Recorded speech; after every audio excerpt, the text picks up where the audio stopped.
Okay, moving on. A historic and decisive victory for Republican Donald Trump 4 years after being ousted by Democrat Joe Biden in the race for the White House. Now, Trump won the presidency dramatically, improving his 2020 performance in both red and blue states, capturing enough states to reach the required number of electoral college votes. He also flipped a lot of key swing states, including Michigan, Wisconsin, Pennsylvania, the so-called blue wall. It is simply a stunning comeback for the twice impeached Trump, also a convicted felon. This after a long, grueling, and divisive campaign. Now, with us to dissect what happened Tuesday night and how things may look going forward, we're joined by Spencer Critchley. He's a political analyst and author of the book, Patriots of Two Nations. Spencer, welcome to the program. It's good to see you again. Good to be here. Thank you. Okay, what immediate economic shifts do you think we can expect in the United States under President Trump's return to office, especially regarding tax and regulatory policies? We heard earlier that he's ready to begin drilling again, going back to fossil fuels. Yes, I think actually really what he means by that is he means opening up protected wildlands for drilling by oil and other fossil fuel companies.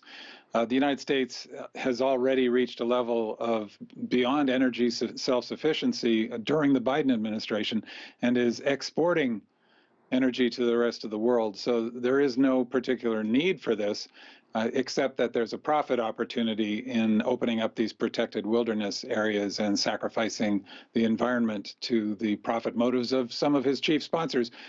Trump notoriously met with the CEOs of these fossil fuel companies and said, look, donate $1 billion to my reelection effort and I'll give you essentially anything you want.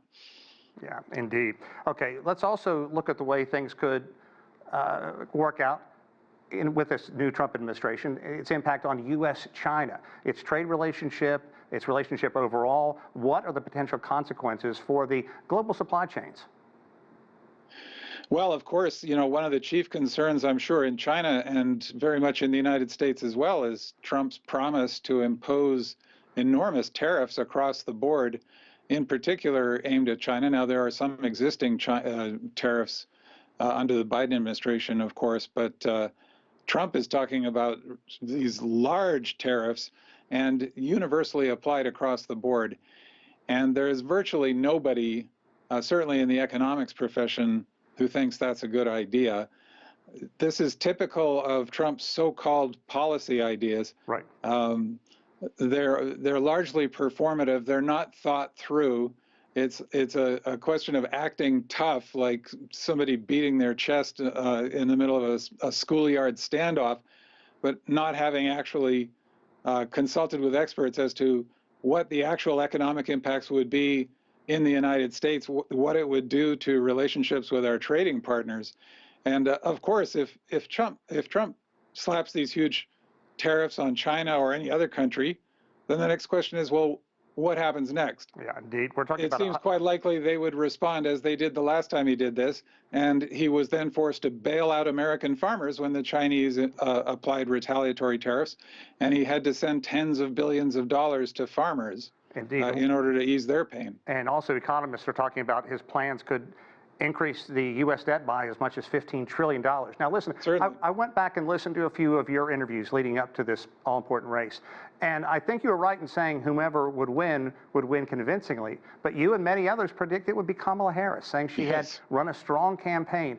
Why did so many pundits, why did so many people who follow this so closely seemingly just get it wrong? The energy was there, but in the end, it didn't translate into people going to the polls. No, it's genuinely shocking. And I would say that one of the reasons for that is that polling apparently now, in the United States at least, is useless. You try to go based on not just on impressions, but on data. And based on, you know, the best available polling data there was, it looked like it would at least be a tight race, and it looked like it was trending towards Harris. And my feeling was that, based on pure data, it was roughly a draw, you know, with a slight lean towards Harris in terms of the odds.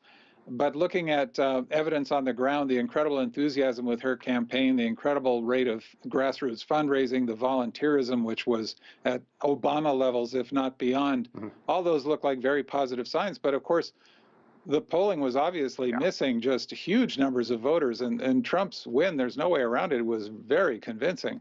Okay, now given Trump's past focus on bringing manufacturing jobs back to the U.S., what policies do you think he could be encouraging for domestic production, and how could these affect inflation, consumer prices?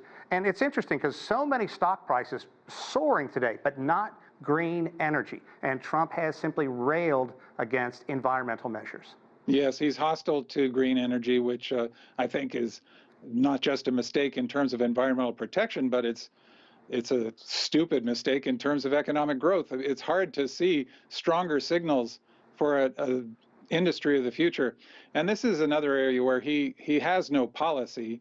He has, for some reason, this phobia about windmills. He just hates windmills for some reason. And he hates electric vehicles, despite his partnership with Tesla founder Elon Musk. Right. And he has no actual policy. When he tried to bring back manufacturing jobs in his first administration, he notoriously failed.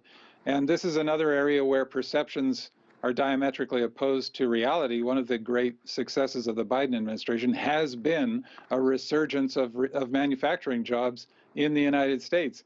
And wage growth is faster than it's been in a very long time. And it's benefiting the people at the bottom and in the middle of the scale, which is exactly what everybody wants, but they don't actually realize that that's what's been happening. Okay. Spencer Critchley, we certainly appreciate it. We know the Fed is meeting tomorrow. We expect a cut. Trump has indicated that he wants more influence in what the Fed does. Every other president has taken hands off. That's a discussion for another time, but we certainly appreciate all your insight tonight. Thank you.